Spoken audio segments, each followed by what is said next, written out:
All right, this is our at-home upper body workout. We're gonna need a weighted book bag. I just have this loaded up with books or journals. You can put anything in here. It's gonna be anywhere from about 15 to 35 pounds, so we're gonna need that. We're gonna need a couple of water jugs, anywhere from 2 to 4 of these. We're gonna need 2 towels or shirts, and some of our athletes that might not be as strong, we can just use regular water bottles for a few of the exercises. So the first thing I'm going to do is I'm going to use my normal warm-up. Make sure we understand that this is not just a warm-up. We're trying to get work out of this as well. So make sure you follow along with the sheet and also the video with that. The first exercise on this sheet is going to be our jug alternate rear delt flies. We're going to do 20 total reps on these, which is 10 on each side. We're going to start in that upright position. Some of us might need to just use small water bottles for this. I want to try and hinge at my hips, keeping that back neutral.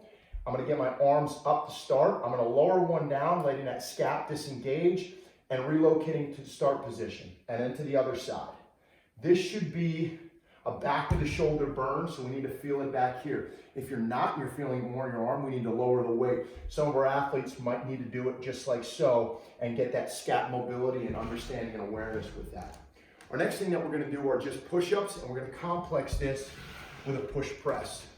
Big thing with our push-ups, making sure our elbows are in. I like to slightly rotate my hands out. Make sure your spine stays neutral, so we don't want to curl it up onto itself. So try and get awareness in your lower back when we're doing this. So I'm going to go through my push-ups, 10 of them nice and controlled, and then I'm going to stay on my knees, and I'm going to go right with a push press. So I have my backpack here. I'm going to go with the chest push press here, just extending about a 45-degree angle out, and then right back to my push-ups. From here, I'm going to go to a downward dog push-up. This is going to emphasize a little bit more shoulder. So when we do these, I want to think of our force line coming out at like a 45-degree angle. So I'm going to come down to my push-up, and when I push, I'm going to push forward, extending my butt up, and then coming back down. Pushing my butt up, keeping my spine neutral. Again, you're trying to dig through the ground on that 45-degree angle. Right from there, we're going to go to a shoulder press. Again, this is going to be from our knees. We're going to use our bag. You can just use a water bottle as well here, but we want to try and add as much load as possible. Make sure your lower back is not curling on this. So when we press, we have to come over our head so we're not leaning back into it. So we need to make sure we're always aware of where that lower back is at all times. The next thing we're going to do is we're going to do a towel fly push-up. You're going to need 2 towels for this as you're going to rotate back and forth. 2 ways of doing it, traditionally being on our toes, or you can also be on your knees to reduce some of the tension. When I do this, hand has got to be underneath my chest. It can't be out in front of my face. One arm is going to press, the other arm is going to fly, and then I come back in.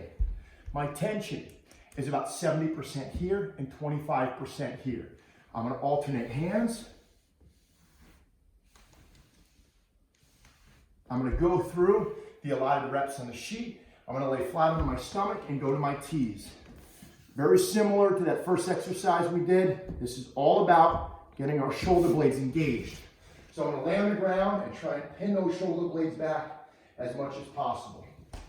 Our next exercise, very similar, except we're going to stretch overhead, trying to get that lat engaged and stretched out as much as possible. Get a hand underneath that chest, normal push-up position. I come out here, back in, come out here, back in. Don't let that lower back curl. If you're having difficulty, go from your knees on this. I'd rather keep that hand underneath your chest and push with the appropriate muscles than struggle and keep them out by our face. Complex on this is going to be our arrows. So hands are going to be out in front, thumbs are up, and engage my shoulder blades as much as possible. Again, think of a hand being here, and I'm trying to squeeze or hug onto that hand.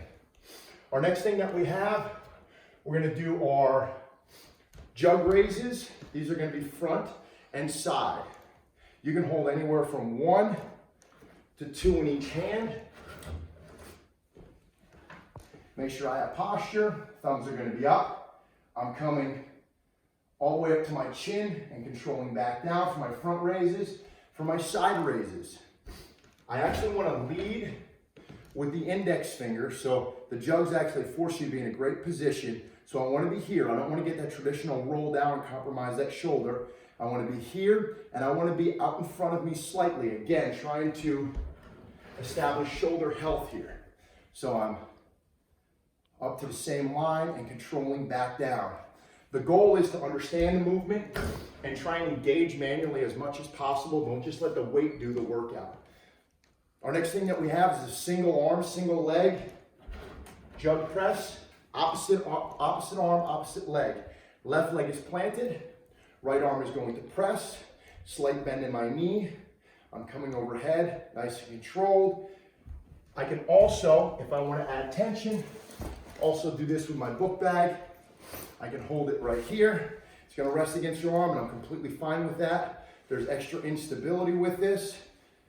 Again, we can load this anywhere from 15 to about 35 pounds. Obviously, we're going to go both arms on this, switching legs each time. Our next exercise is going to be with the bag. You're going to do a bent over EDI. I talked about you understanding the movement and getting as much manual contraction as possible. This one is defined here. Bending at my hips, making sure my back is neutral. I'm going to press 1, 2, 3, 4, 5, 6, and in 3 reps.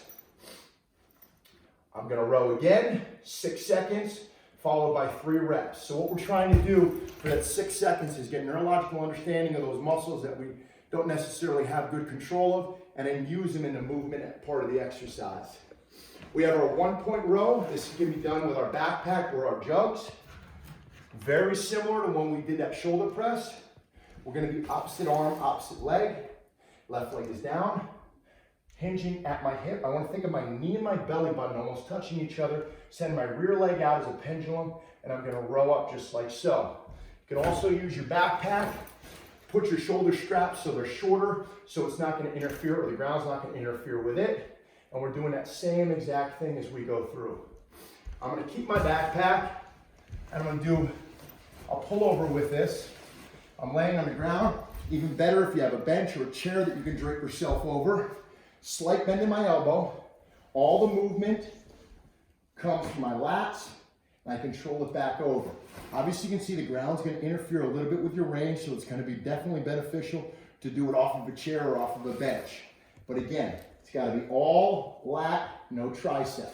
I'm going to complex this. When I do that, what I want to do is I want to get much shoulder blade movement as possible.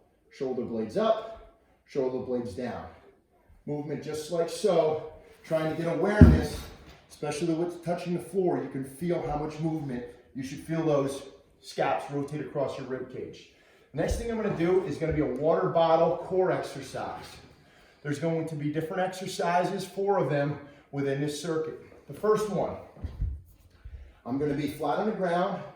The water bottle is going to be over my face, and all I'm doing is coming behind me. The goal is trying to elongate your trunk as much as possible, pushing back here as I go up. You only need to come up an inch or 2. The next one, it's going to be eccentric. I don't want you to throw the water bottle, but I want you to have that same type of momentum. So I'm going to toss it slightly to me and control it back down. Toss it slightly to me and control it back down. The goal is to gradually absorb to the ground. Think of yourself as kind of catching a bowling ball and trying to cushion it to its landing.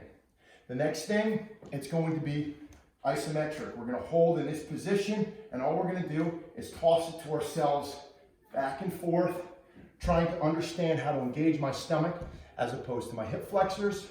The last one, the jug's going to be resting on my knees that are going to be a 90-degree bend. I'm going to come up, grab it, bring it over my head, full range of motion. 1, 2. The goal on this is to keep that lower back pressed in. Don't let it curl up and give yourself a false sense of strength. That's going to be our at-home lower body, or check that at-home upper body workout.